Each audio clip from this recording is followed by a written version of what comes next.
PKH lagi, PKH lagi. Bantuan ada di sistem, tapi raib di dompet. Kemana ya perginya? Itulah nasib pilu sia warga desa Somper, Kecamatan Tambelengan, Sampang, Madura. Program Keluarga Harapan alias PKH yang katanya untuk yang paling membutuhkan justru lenyap bertahun-tahun tanpa jejak di tangannya. Ironis, namanya tercatat aktif sebagai penerima, tapi sepeser pun tak pernah ia terima. ATM dan buku rekening tak pernah ia pegang. Kebenaran pun terkuak saat Sia mengecek data di aplikasi resmi Kemensos. Setelah mengadu, pendamping memfasilitasi pembuatan ATM baru. Namun drama tak berhenti. Mutasi rekening menunjukkan penarikan dana pada tahun 2025. Sia makin bingung, makin sakit hati. Uang ditarik, tapi bukan olehnya. Ini sulap atau perampokan berjas ya? Kasus ini menampar wajah pengawasan bansos PKH di Sampang.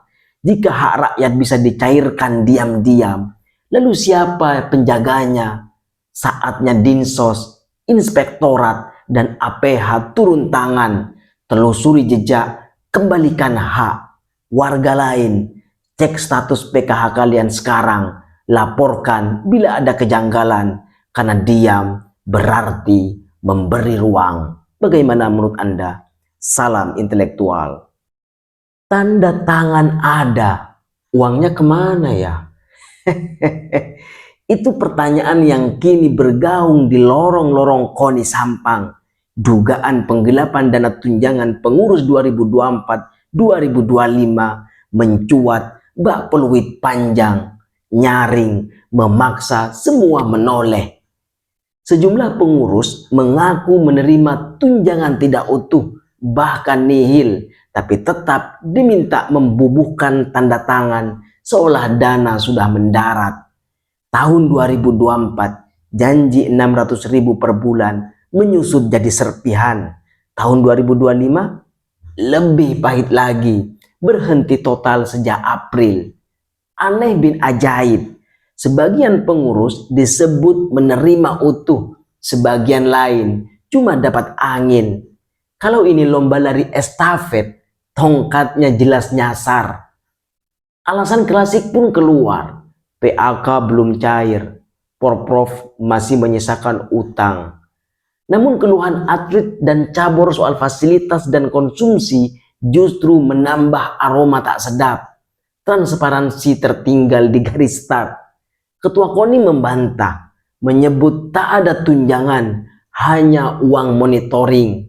Tapi publik bertanya, kalau tak ada tunjangan, kenapa ada daftar penerimaan? Saatnya audit independen dan klarifikasi terbuka. KONI buka datanya, biar olahraga tak cedera oleh administrasi. Bagaimana menurut Anda?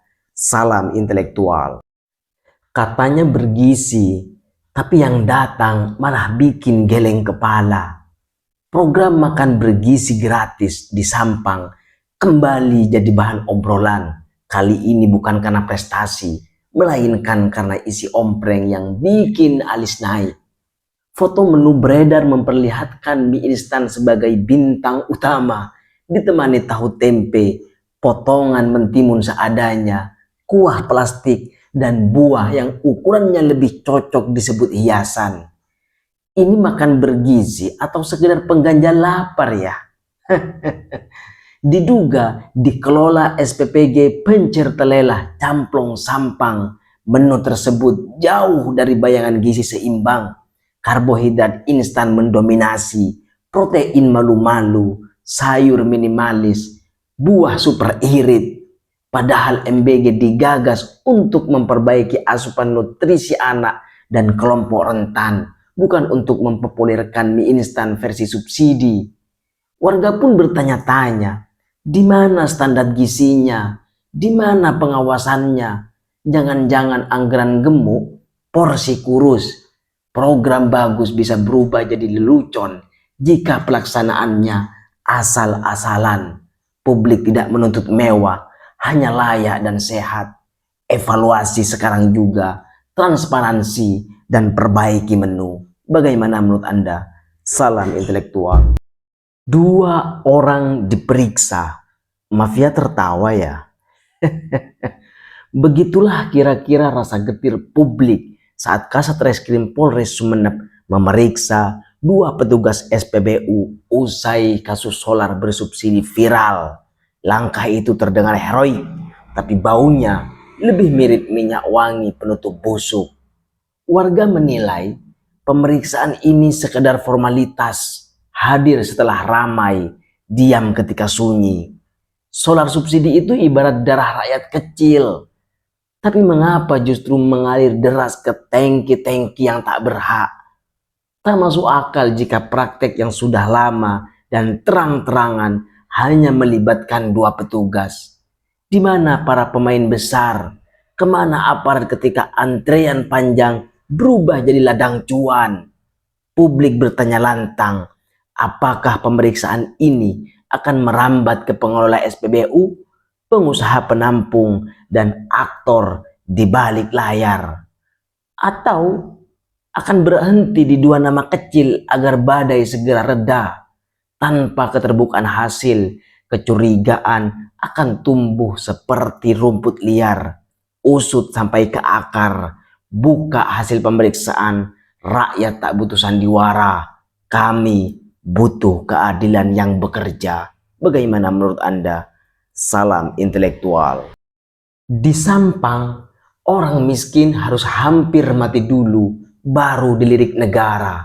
Mas Dija 70 tahun dan Patha 60 tahun hidup puluhan tahun di gubuk bambu bocor di Desa Nyilo, Kecamatan Kedungdung, Sampang, Madura. Dinding bolong, atap ambrol, dan lantai becek. Rumah yang lebih pantas disebut kandang ayam daripada hunian manusia. Tragisnya, Mas Dija baru masuk radar Dinas Sosial Sampang setelah jatuh ke sumur dan patah tulang, terbaring tanpa kasur, menahan sakit di tengah kemiskinan ekstrim. Lalu Dinsos datang membawa kalimat sakti, sudah diusulkan, sudah dikoordinasikan, masih menunggu. Pertanyaannya, selama puluhan tahun mereka tinggal di situ, kemana Dinsos? Bukankah tugas negara itu mendeteksi lebih dulu, bukan datang setelah viral dan nyaris terlambat? Data boleh rapi, rapat boleh sering, tapi kalau lansia bisa hidup puluhan tahun di gubuk bocor tanpa bantuan layak, berarti ada yang busuk dalam sistem. Jangan-jangan kemiskinan baru dianggap darurat kalau sudah jadi tontonan. Dinsos harus berhenti sekedar mengusulkan dan benar-benar menolong. Bagaimana menurut Anda? Salam intelektual. Deteksi diperkuat, rokok ilegal masih santai beredar. Yang diperketat strateginya atau cuma bahasanya ya? Satpol PP Sampang kembali bicara perang melawan rokok ilegal. 4 tahap disebut rapi, sosialisasi, deteksi, penangkapan, lalu pemusnahan. Di atas kertas ini terdengar gagah, di lapangan publik masih bertanya, kok rokok ilegal tetap gampang ditemui ya? Kasat Pol PP Sampang Suaidi menyebut fokus kini di tahap deteksi. Personel disebar ke 14 kecamatan memetakan selera pasar rokok tanpa cukai. Kedengarannya canggih, nyaris seperti riset pemasaran. Ironisnya, masyarakat kecil sudah lama tahu merek apa yang beredar, di warung mana, jam berapa, bahkan lewat jalur siapa. Deteksi katanya untuk menjaga ekonomi mikro, tapi jangan sampai dalih stabilitas pasar justru jadi alasan pembiaran. Rokok ilegal itu bukan soal selera, tapi soal kebocoran pajak dan hukum yang bolong. Publik tak butuh jargon intelijen lapangan. Publik butuh hasil. Jangan sampai Satpol PP rajin mendeteksi, tapi lupa menindak. Saatnya buktikan. Berani sentuh pemain besar, bukan cuma pedagang kecil. Bagaimana menurut Anda? Salam intelektual.